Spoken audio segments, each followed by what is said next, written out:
শীতল ডিসেম্বরের রাত।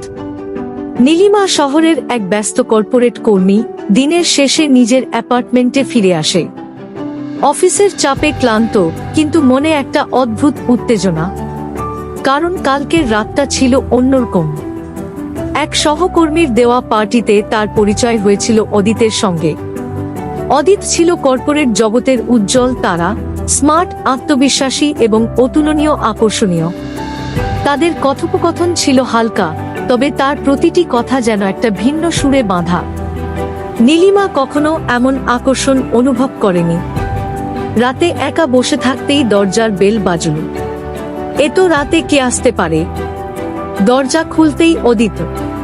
চোখে সেই একই আত্মবিশ্বাস, ঠোঁটে এক চিলতে হাসি।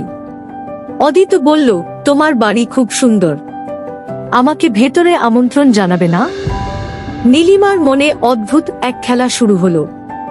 সে দরজা খুলে অদিতকে ভেতরে আসার সুযোগ দিল। সোফায় বসে অদিত নীলিমার দিকে তাকাল। চোখের ভাষা যেন সবকিছু বলে দিচ্ছিল।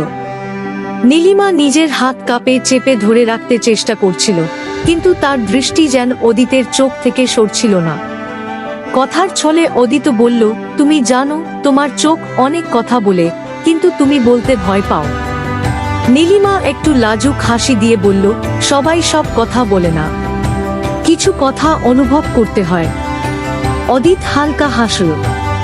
সে ধীরে ধীরে নীলিমার দিকে ঝুঁকল। নীলিমার হৃদস্পন্দন দ্রুত বেড়ে যাচ্ছিল।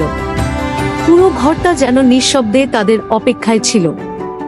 এক মুহূর্তের জন্য সবকিছু থেমে গেল। তারপর নীলিমার হাত ধীরে ধীরে অদিতের হাতে চলে গেল। চোখের ভাষায় তারা যা বলছিল তা শব্দের চেয়ে গভীর ছিল। দুজনেই বুঝতে পারছিল এই রাতটা আর 5টা রাতের মতো নয়। এটা এক নতুন শুরু, এক নতুন অনুভূতির গল্প। রাতের নীরবতা ভাঙছিল শুধু তাদের স্পর্শের শব্দ। পরের দিন সকালটা ছিল অন্যরকম উষ্ণ, যেখানে সূর্য তাদের জানালায় আলতো করে জানিয়ে দিচ্ছিল এটা ছিল তাদের গল্পের প্রথম অধ্যায়। কেমন লাগলো?